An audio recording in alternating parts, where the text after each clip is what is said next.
I am going to share my favorite book of all time today. The Five People You Meet in Heaven by Mitch Albom.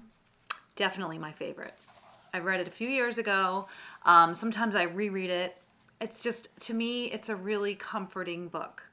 Now, the book begins with the end. So the first chapter is called The End. And the story is about a man who works at a carnival and a ride goes bad. It goes haywire.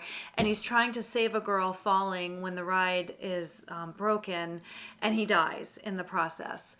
And so he's in heaven and he has to meet 5 different people from his life before he gets to actually reach heaven. So it's sort of like a journey, even though it's called The Five People You Meet in Heaven. He's in heaven, but he's on his way to, I guess, the ultimate place in heaven. This is not, I don't think, a biblical book, but it's a fictional story of a character who is talking about his experience when he dies. So the character Eddie, he goes through life thinking, oh, I'm just a guy that works at a carnival. And he doesn't really know that his life has any real significance or meaning. And that's why I love the book so much, is because it absolutely reaffirms the value of life, and that everyone, no matter how seemingly inconsistent they are, they do in fact matter a lot. And the little things that people do in the book have a domino effect. So sometimes the people that Eddie meets in heaven, he never met in life. He doesn't remember them from life. One guy was just a person who happened to be driving down the road one day when Eddie was a child. But the decision that man made affected Eddie's life.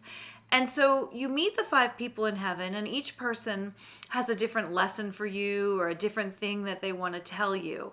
And each lesson is very powerful and I think very beautiful. I have to tell you, I can't say enough good things about this book.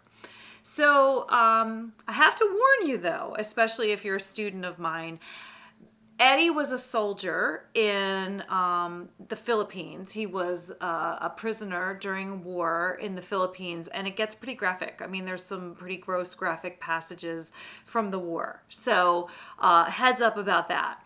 But I still like the book. I'm not one for gore, but this is gore with a purpose. I mean, he's telling you about the things that happened to him during war, and it's hugely relevant to the plot. The way he was a prisoner of war, it keeps coming back in the plot, so it's very relevant.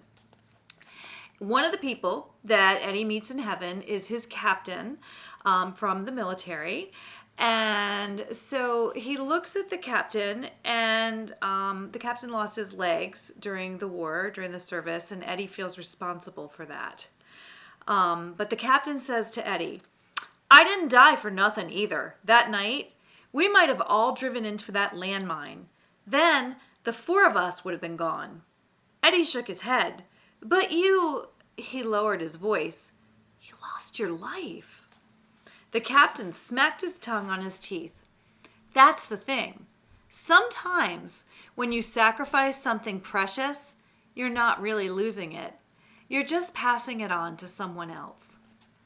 And so that's what Eddie's captain wants to tell him. That's one of Eddie's important lessons that he has to learn before he ultimately reaches his final destination in heaven. I loved this book, so I highly recommend it to you.